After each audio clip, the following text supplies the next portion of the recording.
So I'm up here in a place called Horsnells Gully. It's only about 10 to 15 minutes east of the city in South Australia, and the aim was to come up here and shoot, do some trekking, get out and do some exercise, but also to see if I could shoot some long exposure stuff for a long exposure waterfall. So I didn't really plan, and I should really take my own advice when it comes to that. The reason I say that is because just made the big hike up here, and it turns out that the waterfall's not actually flowing. So there are 3 or 4 other places I could have gone to shot waterfalls, and places that I know that the waterfall is actually flowing. But I've never been here to Horsnells Gully before, so I thought I would take the chance to come up here and do it. It's like it's pretty dried up. I'm actually sitting right now on the waterfall where the water should be flowing. Rule number 1 of landscape photography should be to plan. Plan what you're going to do.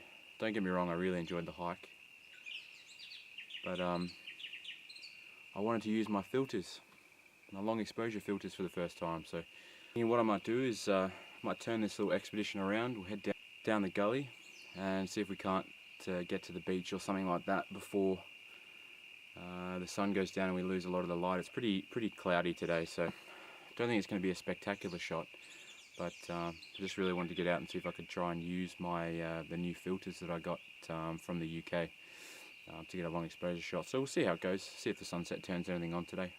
But I think it's time we head down this hill.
Sorry, today didn't go as planned, unfortunately, but ended up trying to get down to the beach for some sunset shots, some long exposure sunset shots, but by the time I got halfway through the city, turn this light back on, and this one here, by the time I got halfway through the city, it was just getting too dark. By the time I would have got down there, it just would have been me rushing around trying to get a shot, and it just wouldn't have worked. So anyway, decided to call it a day, but like I said earlier, rule number 1 is plan before you go out. What I do think is I've actually found a couple of neat photos that there's potential for at Horsnells Gully. I think there's more to get from those images, so we'll head back. I think I'll head back when the conditions are a little bit better for photography there. I do know that area can get quite foggy, and I think that would add some real nice mood and drama to the photos. So we'll put that one in the bag, and on to the next one. I'll see you guys in the next video.